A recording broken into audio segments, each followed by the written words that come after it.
All right, friends. Well, we've reached the final session. Hi, nice to meet you. And we are going to be thinking about a number of issues, including ecological civilization. And I'm happy to introduce Dr. Meijun Fan, a valued member of the Center for Process Studies for a number of years.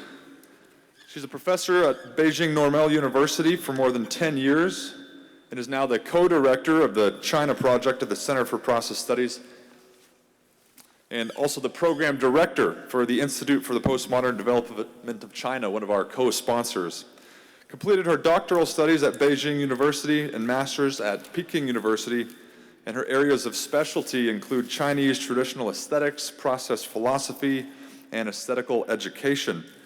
She's the author of a number of books. I include just a couple: Aesthetic Development of Children, Beauty in Human Life, Contemporary Interpretation of Chinese Traditional Aesthetic, The Popular Aesthetics in the Qing Dynasty, and The Second Enlightenment with Zhehe Wang.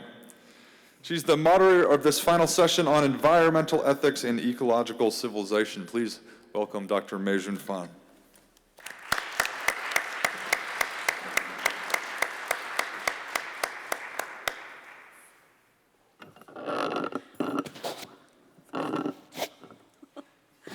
Okay, good afternoon. And okay, as Andrew Davis said, this is our final session. Definitely, okay, we will do, I hope this one will be also the great one, as the all of the previous one did, right? Okay,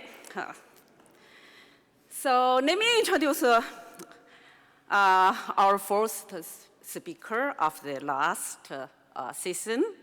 The first speaker is Dr. Travis Cox.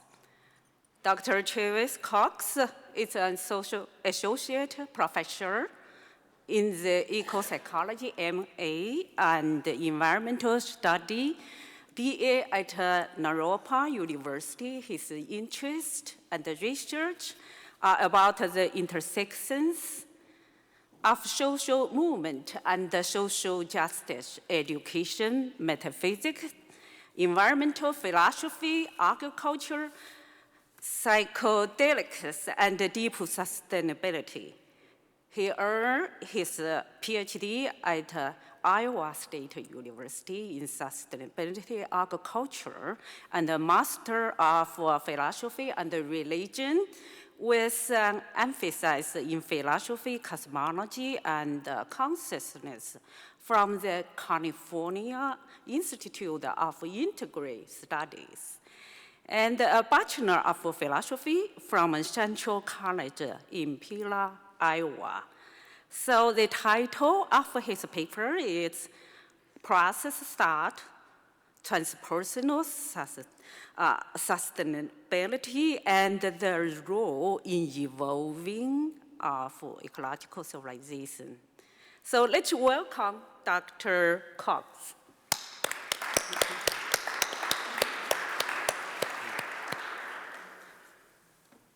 I'm gonna speak from here just in the hopes that I get a picture someday and I can make my mom proud for being at the pulpit. So I wanted to thank the organizers of this conference, specifically the two Andrews, for the opportunity to learn from the amazing presentations that have happened in the last 3 days, and also for the opportunity to work on something that I've been thinking about and teaching in a couple of my classes that I'm calling transpersonal sustainability, so the opportunity to actually articulate it in this way. And so what I'm going to do, tell you about my thesis, talk a little bit about transpersonal sustainability, talk about transpersonal psychology and transpersonal sustainability, and then end with process metaphysics and transpersonal sustainability. Andrew invoked Biggie Smalls earlier. I'm going to try to channel Eminem and my rap god and to just try to get through this as clearly and precisely as possible. So my thesis is essentially that I'm going to highlight the transpersonal in the writings of key sustainability theorists as a way to advocate for a paradigm shift as the most efficacious and perhaps only viable solution. And then process metaphysics lends itself well to the metaphysics implied by transpersonal sustainability because it addresses similar areas of concern like spirit identification, adjudication, proper valuing, and I'll explain those terms later. So before I get into transpersonal sustainability, I just wanted to say I've done previous work that we call deep sustainability with John Eichard, who's an economist, and then Lonnie Gamble, who was an engineer. But I'm purposefully using the term transpersonal because in the last 7 years teaching transpersonal psychology classes, I've noticed how healing it can be for people to have their spiritual experiences that maybe they have never had validated, not only validated, but validated by an academic discipline, and then one that also provides frameworks for them to understand it and integrate it maybe for the first time. And so I'm using, while we did what we were calling deep sustainability back then, which was particularly trying to address the lack of purpose and meaning in modern society because of scientism and economism, which don't necessarily need purpose or meaning to function. I'm specifically trying to highlight like the spiritual in this conception of sustainability. And so I'll talk a little bit later about it as well, but I draw on Warwick Fox and his conception of transpersonal ecology to build up transpersonal sustainability. So essentially transpersonal sustainability is sustainability that is oriented to the paradigm shift that's necessary. And so I use people like James Gustav Speth, David Orr, John Ehrenfeld, when they specifically talk about the spiritual component of the paradigm shift, and I do so, I chose those three theorists because they're not necessarily known for their work in spirituality, right? So James Gustav Speth is an environmental lawyer, David Orr is an environmental educator, and John Ehrenfeld is actually an engineer who's best known as one of the progenitors of industrial ecology. So like the siting of factories in such a way that the waste of one becomes the food for the other, right? So those are all very kind of pragmatic ways to relate to sustainability. And then I kind of talk about there's more examples in my paper, but the kind of ways that you can talk about the paradigm shift would be, through spirit, through a change in thinking, or as Van Jones does, he talks about it as both. So James Speth, environmental lawyer, says, I used to think that top environmental problems were biodiversity loss, ecosystems collapse, and climate change. I thought that 30 years of good science could address these problems. I was wrong. The top environmental problems are selfishness, greed, and apathy, and to deal with these, we need a cultural and spiritual transformation, and we scientists don't know how to do that, right? So he's like, here is an environmental lawyer who co-founded the National Resource Defense Council and worked for the Carter administration advocating for a spiritual change, a spiritual paradigm shift. And so again, I just kind of pulled out these really good examples of what I'm talking about. I had multiple in my papers. This is from Frances Moore Lepay, 1971, writes Diet for a Small Planet. Written 18 books since then. In her book, Eco-Mind, she writes, once we see through a certain lens, it's hard to perceive things differently, be they the most mundane matters or the most momentous. Yet the hard fact of human existence is that if our mental frame is flawed, we fail no matter how hard we sincerely struggle. The central problem of this book is that, sadly, much of humanity today is stuck in precisely this hard fact, trapped in a mental map that defeats us because it is malaligned both with human nature and with the wider laws of nature. Again, somebody who got famous writing about agriculture is now advocating for a paradigm shift in our thinking. And then Van Jones, many people probably know him from CNN. He wrote a book, also a lawyer, he wrote a book called Green Collar Economy. He talks about the need for principles. He has 3 principles. His third principle is a reverence for creation, right? And so, again, invoking the spiritual. Van writes, "We know deep inside us that all beings have value, all people are precious, all of creation has sacred inherent worth.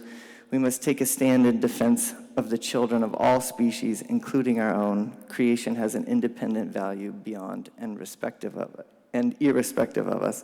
So that one, invoking the sacred, and then the next one, we need a much deeper understanding of exactly what it is that our industrial society in its present creation is jeopardizing, the thinking one. So I read Jones as advocating for a paradigm shift that is both spiritual and cognitive.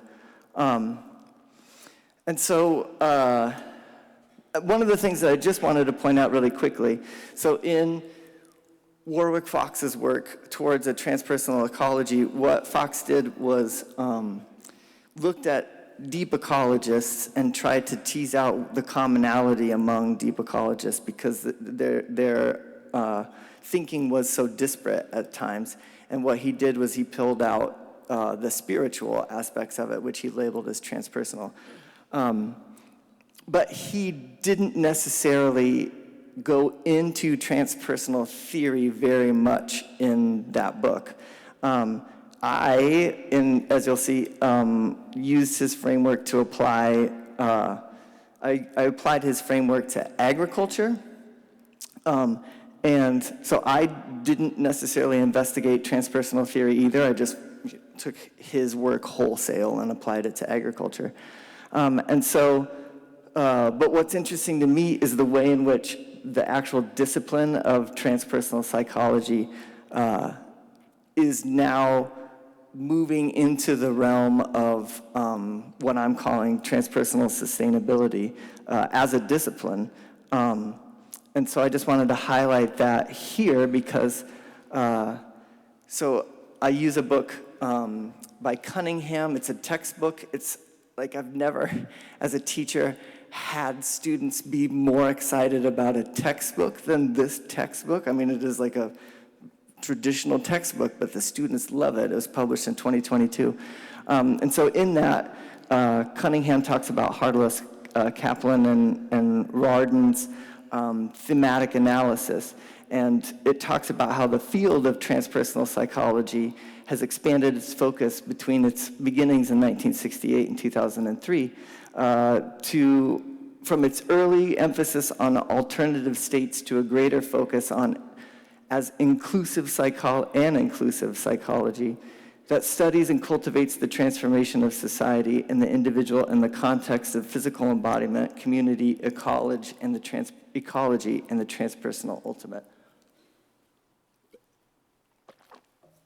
So I just wanted to note that even the discipline, like that's Cunningham's, Hartless, Kaplan's, and Rorden's claim, is that the discipline of transpersonal psychology is moving in the direction where ecological concerns are included in the discipline itself. And then I just wanted to highlight two theorists who kind of embody that. So Cunningham, in this textbook, towards the end, says the global social and ecological crises are reflections of our inner turmoil and the emotional, moral, and spiritual state of humanity, right? So again, connecting sustainability and the transpersonal. And it's the same with Chris Beisch. This is from the book Dark Night, Early Dawn, Chris taught philosophy and religion at Youngstown University. And actually, this book is based on, he came up with an LSD protocol with Stan Groff to bring his philosophical mind into psychedelic spaces to kind of see what would come about in that kind of an analysis. And Beisch says, the convulsions that will accompany the collapse of our industrial culture are the death throes of the state of consciousness that produced this culture. if the crisis of sustainability does bring about the ego death of our species, what will have died, I think, is primarily our sense of being disconnected from each other and from everything around us. So it's like we have people in the sustainability field who are recognizing the enormous nature of this shift for us to survive. We have people in transpersonal psychology who then are starting to recognize that their field can contribute to this as well. And so then what I want to do is to show how a process metaphysics lends itself well to this shift. I think we've talked about it a lot already. I'll just give my particular analysis. And so there were, so just to say, I did my dissertation and I called it Transpersonal Agroecology. After it came out, I made my mom Google it, and so obviously, like, I was the first thing that came up, and I was so excited by that. And she said to me, Travis, if you just take 4 random words and shove them together and make something up about them, like anybody could be the one thing on Google that you find. And so I love my mom.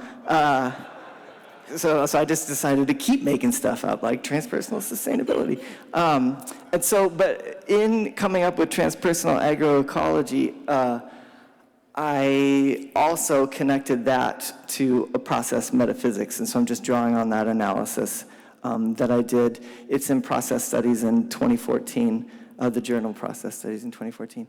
So these are the things that I found to be related in terms of a process metaphysics and some alternative agricultural theorists like Masanobu Fukuoka and Sir Albert Howard and even Wes Jackson. So spirituality, identity, self-realization, these are all things that are also a part of transpersonal sustainability, that were a part of transpersonal agroecology. I'm not going to necessarily outline those connections, because even yesterday we had a session that was on soul, self, and identity as it relates to Whitehead, so it should be obvious, I think, to all of us how those things relate. The two that I want to actually focus on are the concept of adjudication that I used, and then also a concept of proper valuing that I mainly got from the Birch and Cobb book. Part of the reason that I wanted to talk about adjudication is because I've read an article, I think in November, by another sustainability theorist who isn't necessarily known for their spiritual work, although Jem Bendel has written something about spirituality since publishing this article called Deep Adaptation that got him famous in the first place. And the premise of deep adaptation is Jem, in 2018, I believe, published this article before the very notorious IPCC report came out that said we had a radically transformed society in 12 years in order to keep warming, below 2 degrees. Bendel came out earlier and was much more, his assessment, he took an unpaid sabbatical and just dove into the climate research, and his assessment was much more sober in the sense that Bendel talks about is the collapse of complex civilizations possible, probable, or inevitable, and he came up on the inevitable side. And so if that's the case, and I just want to be open to it, that's the other part of his article is just, well, if this is even remotely true, then why aren't we having any conversations about this? And so he outlines like the reasons why he thinks his colleagues in sustainability won't have this conversation, why popular media won't have this conversation. And so if it's true, there'll be a lot of adjudication. And by adjudication, I mean, when I did my transpersonal agroecology, adjudication was essentially my one-word phrase for Whitehead's life is robbery, right? Like in agriculture, you have to adjudicate all the time between the species that you're cultivating and the weeds that you're killing, right? And so if we're on our way, perhaps, towards the collapse of complex civilizations, there'll be a lot of adjudication that will be taking place. And so I wanted to use that. And in that article, in the deep adaptation article, Bendel, this is probably one of the only places where he gives us an idea of what to do about this. And so he has these 4 R's, which are, to me, really philosophical questions, right? Like he has resilience, relinquishment, restoration, and reconciliation. And even resilience asks, you know, how do we keep what we want to keep? What do we need to let go of in order to not make matters worse? What can we bring back to help us with the coming difficulties? And with what and whom can we make peace as we face our mutual mortality, right? Like those are immense questions that adjudication is probably going to assist with. This is just me, and I have to, so sometimes I can be really thick in the sense that like, from junior high through part of high school, I would say smooth move X-lax, and I didn't get it until like one day in high school I said it, and then I was like, oh, that's what that means, smooth move X-lax, that's good. But for years I had been saying it. So in coming up with this presentation, as I just, narcissistically quoted myself, like just to talk about the 2 things that are important in a process metaphysics, right? One being subjectivity and the other one being interrelatedness. I just realized, and I just wanted to stop and notice this. I just realized that those are the conditions for hope. Like that, so many times when I teach undergraduates and they're like, how do you have hope? I just have taken a process relational metaphysics as so real that I never articulate it to students. But then in looking at this phrasing, I was like, that's how I have hope, right? Is because we're all in this together, and all beings have this subjectivity that can contribute to this change. And so in John Cobb's 5 Foundations for an Ecological Civilization, I see John in his categories, and these are the categories that he has, the 5 foundations. I see John as answering Bendel's questions, right? Like, how do we keep what we want to keep? Well, we move from individualism to community, from sense-bound empiricism to radical empiricisms, from we-they thinking to world loyalty, from anthropocentrism to biophilia, from conventional morality to countercultural morality. So I see, a process relational articulation of an ecological civilization as answering Bendel's questions. And then even Whitehead himself says the dawn of brilliant epics is shadowed by the massive obscurantism of human nature. Obscurantism is the refusal to speculate freely on the limitations of traditional methods. And that's exactly what that's the charge that Bendel makes against his colleagues who won't at least entertain the possibility that we might be approaching collapse. And then, John Ehrenfeld, MIT, Industrial Ecology. Ehrenfeld, in what I think is the best book on sustainability, it's his book called Flourishing, he says we need to shift from a view of ourselves, first from one of having to one of being, and by that he originally was using Heidegger's conception of being in his very first book, but it's shifted actually to, in one of his latest books, he actually uses Ian McGilchrist's as a framework. And second, from one of needing to one of caring, by developing a different story or paradigm to replace the dominant cultural view of what it means to be human, we can begin to realize the possibility of flourishing, right? And so then the ecological civilization correlate to that is, Andrew says, in Fixing a Hole in the Boat, the call to fundamentally transform our social systems across all sectors in order to address the root causes of the world's most critical, complex, and interconnected problems. This is the distinctive mark of the ecological civilization movement. As a new paradigm for living in harmony with one another and the planet, the vision of an ecological civilization marks a departure from the core values, worldviews, and systems of our present civilization. So those are like almost interchangeable, right? One coming from a sustainability theorist and the other one coming from that crazy character, Andrew Schwartz. And so then I started poking around in the process studies journal, and I found an article that Jay wrote and another article, Moraka, and then even John Buchanan in his book says what seems most important for our civilization at this crucial juncture is acknowledging, understanding, and responding to our planetary crises. I believe this will require, among other things, a spiritual and philosophical revisioning of ourselves, the nature of reality, and our place in the cosmos. So there you have a bunch of process-oriented people who are advocating for the same thing as some sustainability theorists and even transpersonal psychologists. So I'm just hoping that we can make common cause across disciplines in order to address these issues.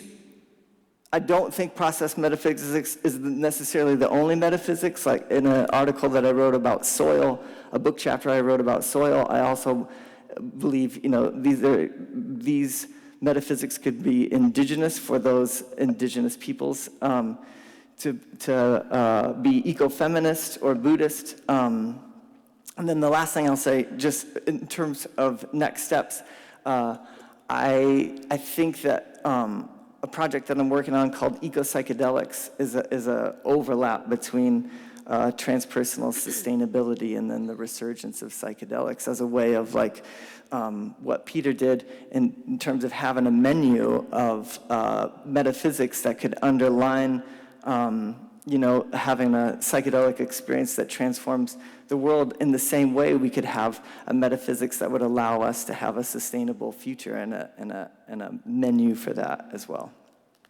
Thanks for hanging out.